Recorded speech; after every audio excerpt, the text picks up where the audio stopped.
Oke, baik. Bismillah, kita awali. Kita awali dengan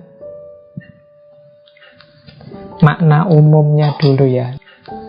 Apa sih insecurity itu? Insecurity itu adalah perasaan tidak aman. Yo, dari kata-katanya kan sebenarnya jelas ya, antara secure dan insecure. Jadi insecure itu berarti tidak aman. Jadi rasa tidak aman karena kita kurang percaya diri, karena kita merasa ada banyak kekurangan dalam diri kita, sehingga kita merasa takut, merasa gelisah, merasa malu, merasa minder. Jadi diawali dari rasa bahwa saya itu banyak kekurangannya Pak, saya dalam banyak hal tidak bisa apa-apa, saya itu siapa sih, dan lain sebagainya. Terus dilanjutkan, akhirnya kita jadi gelisah, kita jadi penakut, kita terus minder, malu, tidak berani melakukan apa-apa. Nah, ini insecure namanya. Jadi ini sebenarnya ya melanjutkan tema-tema kemarin sebenarnya, ketika ada orang yang karena insecure mungkin jatuh pada people pleaser, menyenangkan orang saja. Dan juga menunjukkan orang yang insecure ini sulit dia mencintai dirinya, self-love, karena dia merasa dirinya ini banyak sekali kekurangannya, banyak sekali hal-hal yang menurut dia buruk, jelek. Apa sih aku ini? Itu kan banyak ya anak-anak hari ini misalnya pakai istilah, wah apa sih aku ini? Aku ini kan hanya kayak remahan rengginang saja yang sudah mau dibuang. Nah, itu sebenarnya indikasi rasa tidak nyaman, tidak terlalu suka dengan dirinya sendiri. Itulah insecurity. Jadi mungkin kalau generasi lama sering menyebutnya orang insecurity itu cenderung minder. Istilah minder ini mulai jarang disebut. Kita kan suka pakai istilah yang lebih keren. Hari ini pakai istilah insecure. Nah, sekarang kita tengok dulu, kok bisa sih ya kita itu jatuh pada insecurity tadi. Jadi orang yang minder, jadi orang yang rendah diri. Itu kira-kira sebabnya apa sih? Nah, yang pertama, yang paling sering mempengaruhi kita, sehingga kemudian kita minder, sehingga kemudian kita rendah diri, merasa insecure dengan diri kita sendiri, itu adalah persepsi kita sendiri. Jadi cara berpikir kita sendiri, cara kita mempersepsi diri kita, menganggap diri kita. Bahkan mungkin orang lain tidak menganggap kita begitu. Kita saja yang menganggap diri kita serendah itu. Seperti quotes yang kita bahas minggu lalu ya, kalau kita saja menghargai diri kita serendah itu, bagaimana orang bisa menghargai kita tinggi? Ibaratnya orang jualan, itu kan kita sudah menjual diri kita sangat murah, menampilkan, menunjukkan harga kita itu sangat murah, sangat rendah. Ya pasti saja tidak mungkin orang nawar, seandainya ini jual beli ya, orang berinteraksi nawar itu terus di atasnya. Kalau dari kita sendiri sudah rendah, ya orang bahkan bisa lebih rendah dari itu.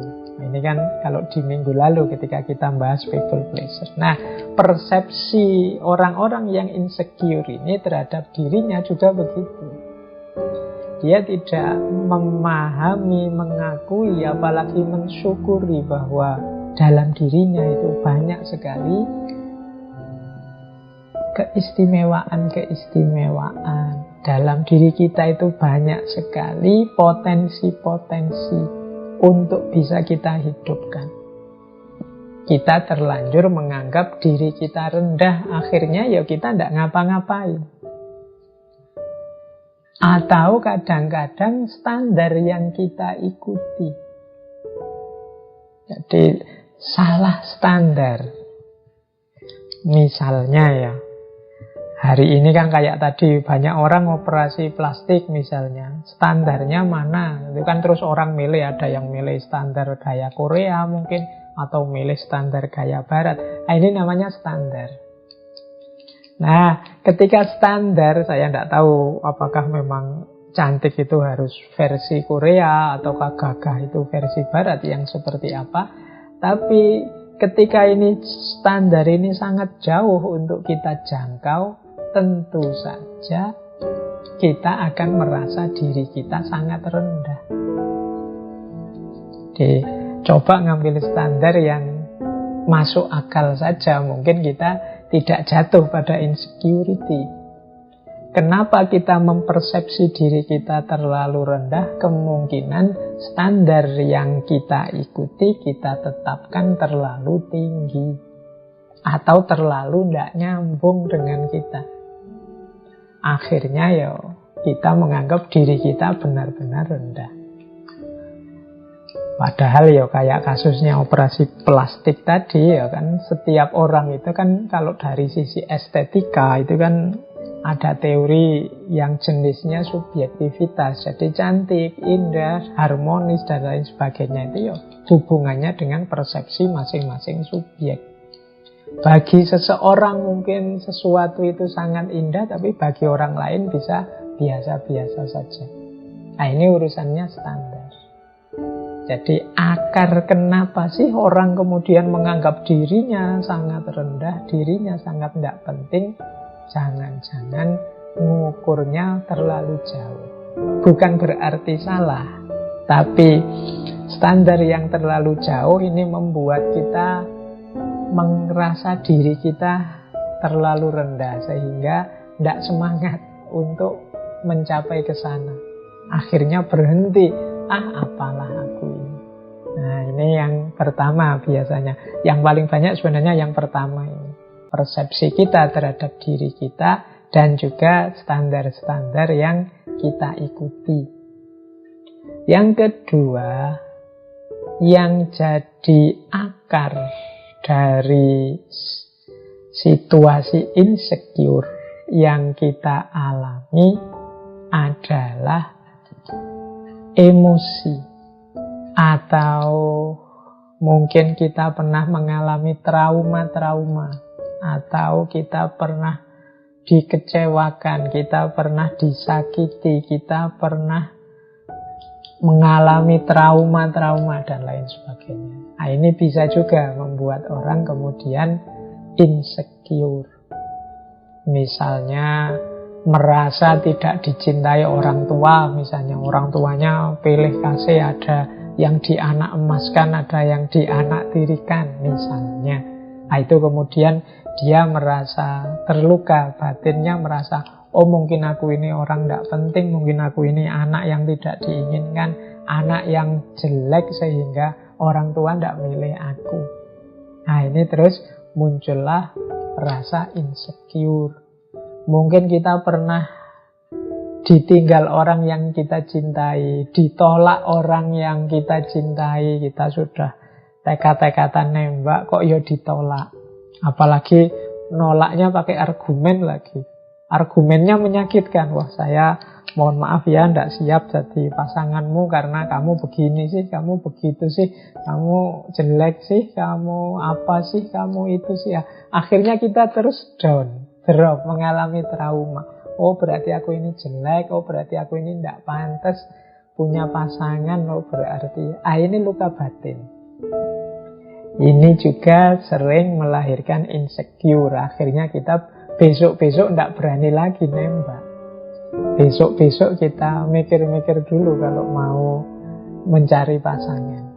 Jadi emosi, luka batin, trauma ini sering melahirkan rasa aku tidak cukup baik, aku ini ternyata jelek, aku ini ternyata tidak layak dicintai, tidak layak disukai, dan lain sebagainya. Apalagi kalau ini kemudian dihubungkan dengan yang lebih besar, misalnya orang salah persepsi memahami takdir misalnya. Selama ini kan kita selalu, kalau ada orang mengalami musibah itu kita yang nuding bahwa wah, kamu itu banyak dosa, makanya oleh Allah diberi azab. Ini kan nunjuk keluar. Ada yang lebih ngeri lagi, yang ditunjuk dirinya sendiri terus. Wah, ini kok ngalami bencana ya, jangan-jangan bencana ini gara-gara dosaku. Jangan-jangan bencana ini gara-gara kelakuanku. Jangan-jangan bencana ini gara-gara kesalahan-kesalahanku selama ini. Akhirnya dia begitu marah, begitu kecewanya dengan dirinya. Nah, ini juga jenis emosi. Jadi orang tidak nyaman dan tidak aman terhadap dirinya itu bisa karena persepsi, bisa karena emosi. Jadi kalau persepsi tadi ya pikiran-pikiran kita sendiri. Kalau emosi itu muncul dari trauma-trauma, luka-luka batin yang selama ini mungkin kita alami. Ada kalanya juga karena lingkungan, pengalaman sehari-hari. Mungkin kita nasibnya tidak terlalu bagus, kita punya lingkungan yang tidak sehat.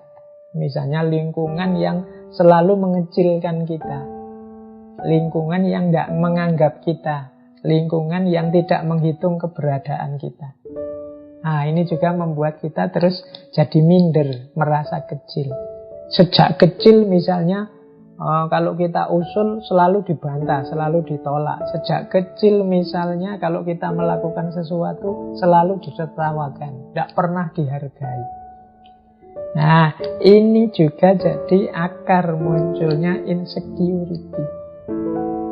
Jadi lingkungan sekeliling itu bisa membentuk pola pikir aku ini rendah, aku ini lemah, aku ini inferior. Nah, selain pengalaman dan lingkungan, ada pula pop culture atau tren. Nah, kalau ini budaya pop atau tren-tren yang beredar di sekeliling kita. Ketika kita tidak update, ketika kita tidak mengikuti tren yang berjalan, kita terus merasa, aku ini apa sih? Aku ini kurang gaul, aku ini ketinggalan zaman, aku ini masa lalu. Nah, ini bisa juga. Jadi kita tidak mengikuti tren, kita tidak update, kita jadi orang yang tidak ngerti ini, tidak ngerti itu, tidak bisa ini, tidak bisa itu sesuai kemampuan anak hari ini. Akhirnya kita insecure. Misalnya teman-teman kita hari ini main gamenya sudah main game-game kelas tinggi yang sekarang sedang hits itu. Nah, terus kita kok tidak bisa main game seperti itu. Nah, terus kita insecure. Sekarang semua orang mengikuti drama Korea yang judulnya ini itu. Kok kita tidak ngikuti? Akhirnya dalam obrolan kita merasa, ternyata aku ini tidak update, tidak nyambung terus kalau ngobrol sama teman. Nah, ini juga sumbernya insecure. Jadi seolah-olah itu hal yang sangat penting. Kemudian ketakutan. Nah, kalau hubungannya dengan ketakutan ini ya setiap orang punya ketakutan-ketakutannya sendiri. Tapi dalam insecurity ini ketakutan itu membuat kita kemudian tidak ngapa-ngapain. Membuat kita menarik diri dari kehidupan nyata. Nah, itu dulu mungkin pernah saya gambarkan seperti ini ya. The reality of fear, tentang ketakutan. Jadi bagaimana kita hidup ini banyak ketakutan. Tapi sebenarnya kalau pakai kalimat-kalimat yang ditulis di situ, ketakutan yang ada dalam diri kita itu seringkali bukan pada yang kita takuti, tapi pada dibalik yang kita takuti. Itu nanti yang disebut insecurity. Misalnya di situ ada kalimat, engkau sebenarnya tidak takut pada kegelapan. Engkau hanya takut pada apa yang ada di balik kegelapan itu. Tapi kita menganggapnya, saya takut kegelapan. Nanti orang insecure juga begitu. Mungkin kita itu tidak takut pacaran, tapi takut ditolak. Kita tidak takut ujian, tapi takut nilainya rendah. Nah, ini loh yang jadi sumbernya insecure itu. Jadi kalau nanti kita meneliti dalam diri kita, kok aku bisa insecure ya? Awas salah identifikasi tentang ketakutan kita. Engkau tidak takut ketinggian, tapi engkau sebenarnya takut jatuh. Engkau tidak takut orang-orang di sekelilingmu. Maksudnya engkau tidak takut sebenarnya. Engkau itu tidak takut bergaul kok. Engkau tidak takut bersosialisasi. Cuma engkau hanya takut ditolak orang. You are not afraid to love. You are just afraid of not being loved back. Engkau sebenarnya bukan orang yang takut mencintai, tapi takut tidak dicintai kembali. Engkau sebenarnya tidak takut untuk melepaskan dia, hanya saja engkau takut hidup tanpa dia.